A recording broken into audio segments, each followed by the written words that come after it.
Hey guys, me again with another YouTube video. It had definitely been quite some time since we've had an in real life building video, but as you can see, I'm somewhere different. So just kind of giving you all the lay of the land just a little bit in cat. I have managed to accomplish something very few people in my generation have accomplished, and that is buying a home. And this is it. So it's been about 2 months since we've been here, and we're finally kind of getting settled in. So I was actually able to get Legos. These are all brand new Legos, other than what's currently in these sorted bins here. All of this side of the table, you can literally see where the divide is. All of this over here is you cat. Oh, claws on my leg. Thank you for that. I appreciate it. Please go to ground. Jump down. Please jump down. Thank you. So these are all space theme sets through here. Really old school elements involved in like a lot of these pieces. There's not a good amount of brackets or anything like that. There are some specialized pieces, but they're like these old transparent pieces. Here's another older transparent pieces. Here's one of the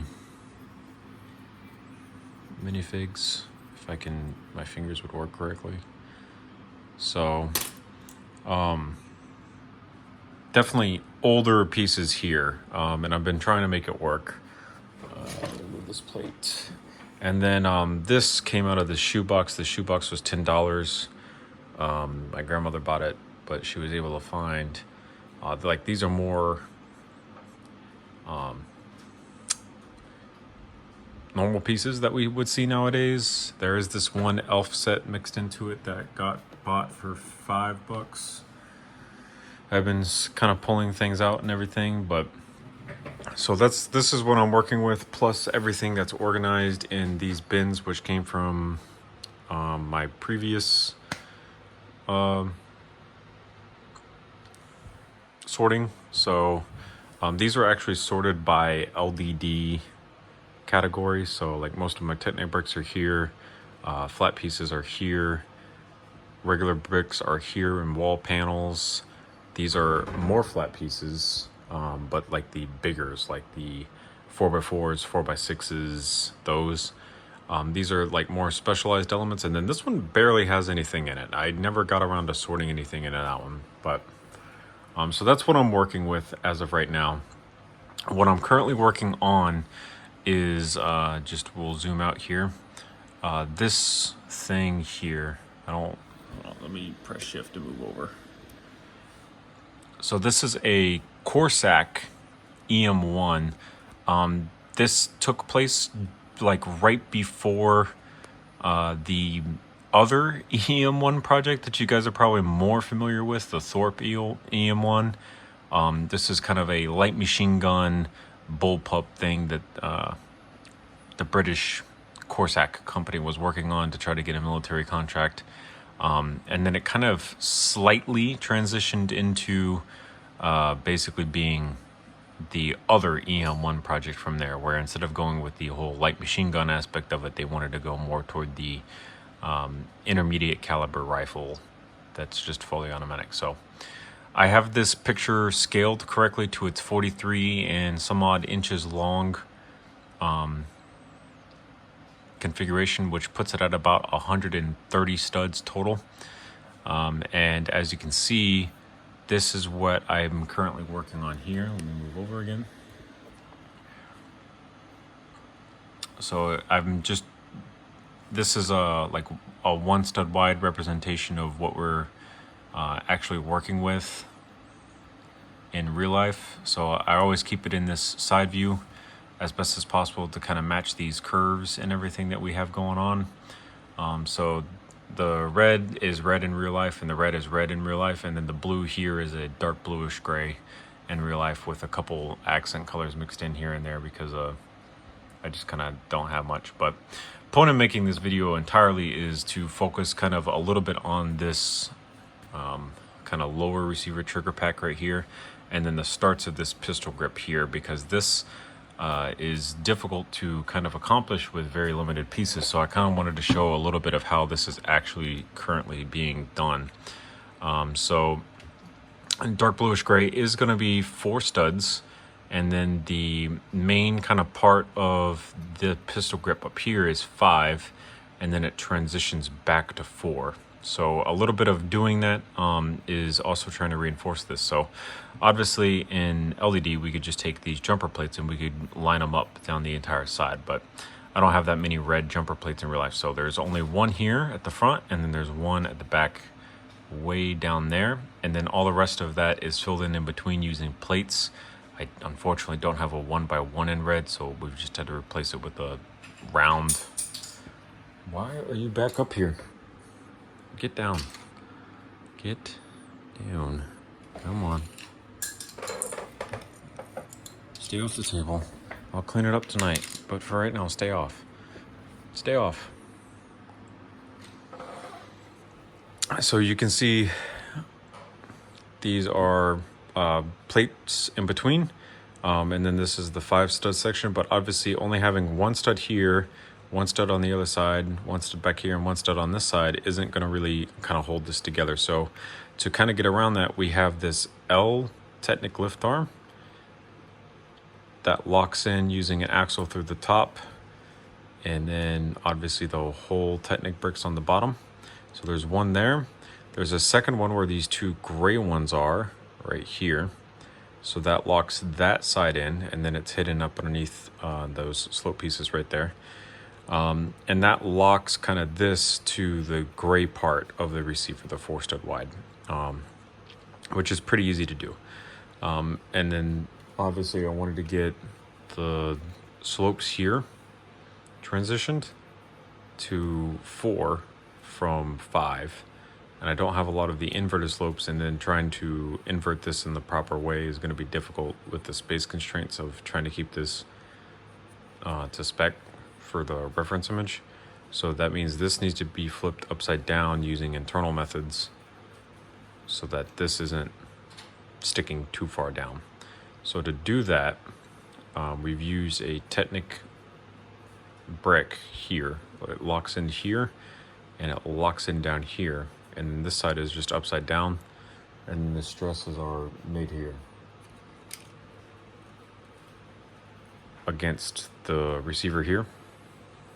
There's a little bit of stress, which is good. We want a little bit of stress because this is locking the gray to the red up here as well. So I'm not too concerned with this, and it's not a lot of stress, it's just enough. So obviously one of these is good. That also means that the grip is going to be locked into the rest of the gun. So when you're holding it inevitably here, it's going to be a little bit more sturdy than just having a connection down here using jumper plates and everything. So that's good. So I did the one here originally, and as we were kind of working with it, I kind of determined that 1 probably isn't going to be enough, so I should do 2. So I've also got 1 up here at the front as well. This one's of course is facing the other direction, but now we just have to build a grip out from here, so that's no big deal. Hold on, I gotta remember the safety. Yeah, this one's the safety because there's 2 on this rifle. This is just it's a circle cut plate, so you can just barely see that it connects to a stud pin here, because I wanted it to be tighter in tolerances so that when you lock it into whatever position, it stays in that position. So it flips up and it flips to where it is right now. So I'd want to be able to flip it up or down, so, and it stay there. There's a third one that goes in this hole that's kind of open up right here.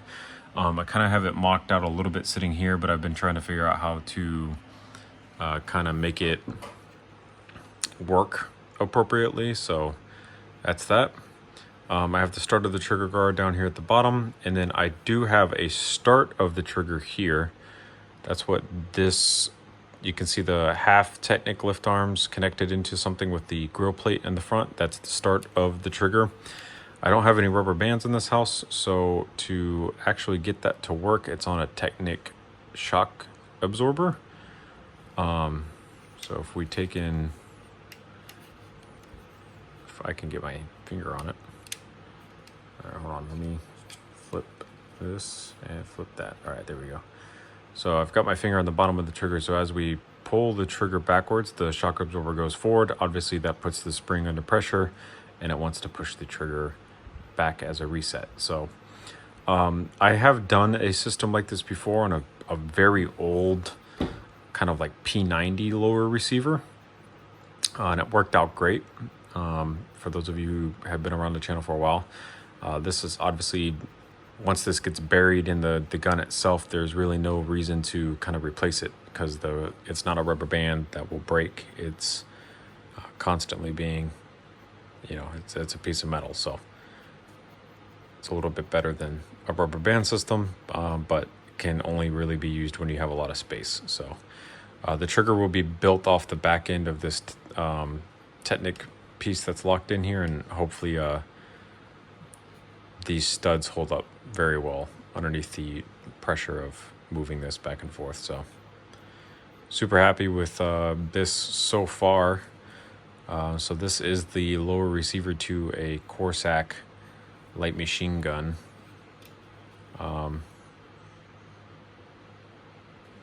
Yeah, that's pretty much it. So I don't know if I'm going to be able to actually complete this project or not. Obviously I'm going through quite a bit of pieces already. Like, it was a struggle to get enough dark gray pieces, or dark bluish gray pieces, I think is what this color is called, because it's not dark gray. Dark gray is a space color that's out of stock, or out of production. So this was already a struggle to put this receiver together, and now I'm obviously working with very limited red bricks to get the rest of this put together. So I do plan on transferring everything that's currently on the table into this bin here, so that'll help. And then I also have these. I got these a long time ago compared to everything else, but these are also older space things. So basic pieces mainly. I don't have like the greatest pieces in the world, but that kind of makes this a little bit of a challenge, and it's been kind of fun to see what I can do using more kind of basic bricks basically. So for the upper receiver and everything, there's this curve here, and it kind of looks like almost like an AR-15 curve a little bit. So what I kind of plan on doing is getting these brackets, and hopefully we'll just grab a plate real quick. So the benefit of having this up is that I can do what I'm doing now, where I just grab like a 2x4, right? And we can kind of slap this up. So like just kind of getting an eyeball for the 2x4 right now. The 2x4 is not going to be tall enough to cover that as a thing, right? So then I kind of know, I don't think I have a 2x3 sitting around. Yes, I do. There's a gray one. So what I can do, right? Stick this here on this plate for right now. Place this here, right? So technically, this is what we were looking at before, because it's 4 studs, right? In the grand scheme of things. And then what I can do is take and top it off with this other piece,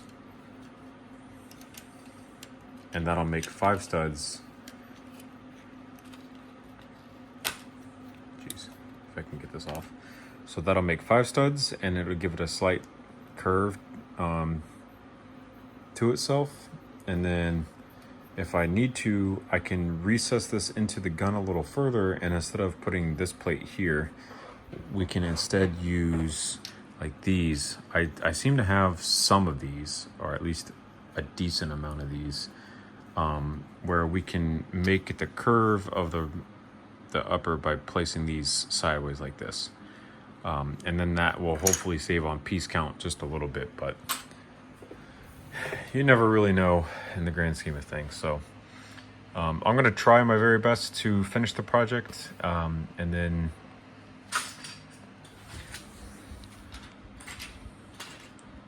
why are you like this? Why are you like this? Huh? Why are you like this?